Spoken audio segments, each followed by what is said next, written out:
So if you think your child is not listening to you, well, it could be that you have been saying no far too many times and damaging their brains. Do you know about the most dangerous word in the world? No. Yes, it's no. Brain researchers say that if you were to put someone into an MRI scanner and simply flash the word no for less than a second, you would see dozens of stress-producing hormones and neurotransmitters. These chemicals play havoc in your body. They disrupt the normal functioning of your brain, impairing logic, reason, language perception, communication, which eventually affects our self-esteem, our self-worth, our confidence. And guess what? Researchers say that parents say no to their children more than 100 to 150 times a day.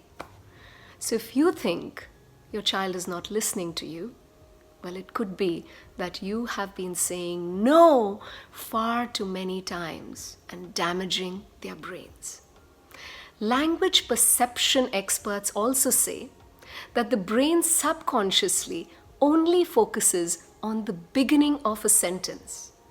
And most of the times, we begin our sentence with no, nahi bola na, nahi bola na. Sadly, our children and their brains will only focus on the no and not even focus and comprehend the rest of the sentence. Interestingly, India's ancient education system, Panchatantra, would advise parents to never use the word no until the child was 7 years old. Because they say children from the age of 0 till the age of 7 are in a meditative state. And they cannot understand reasoning. They're all about absorbing. They're all about building neural pathways, foundations of the world, characters, possibilities, desires, self-worth, and confidence. Hence, if at that tender age they are constantly met with a no, they believe that the world is a no world, that there are no possibilities. I don't think I can take risks here. I will not be allowed to be different. I will not be allowed to make mistakes, to try out new ideas because, hey, my parents always tell me a no. So all my dear parents, I also think we say no on autopilot, isn't it? Many times, is it really important to say no? I limit my no's only where respect and safety is concerned. If it's a matter of safety, then I use no for Samaya emphatically. And Samaya also knows that there are no negotiations where respecting everybody is concerned. Where rest of the other experiences are concerned, I believe life is fragile and childhood is so precious. I want to live my childhood with her and I allow her all the freedom. So for example, we're in a toy shop and I don't want to get her a toy and she asks for something, I will never say no. I will say, of course we can get that. What an amazing choice. This is such a brilliant toy you have selected. Why don't you write it on the wish list and I will get you this toy on a special day when you deserve a reward or an award or a celebration. And so she has a wish list and I stick to my commitment and of course she remembers it as well. We parents also say no because we say no to ourselves so many times.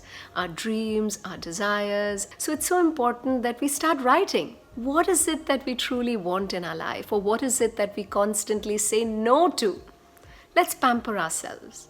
Let's give ourselves a childhood all over again. Life is beautiful if we allow yes into our lives. I have an experiment. This week, let's only say yes to our children. But let's not tell them because otherwise we'd be buying Hamleys for them. But it's just between us parents, us teachers, us carers. We're only going to say yes to whatever their demands are. It's going to feel so good, isn't it? And we'll also observe, oh my goodness, it's so liberating to say yes. Can you imagine if we parents were to always seek permission from someone and then always told no? So it's so important that we let go of the word no And we start our conversations with love, with explanations, with a bond, with a connection. And this can only happen mindfully. So this week, mindfully observe how many times you crave to say no, but you are going to say yes.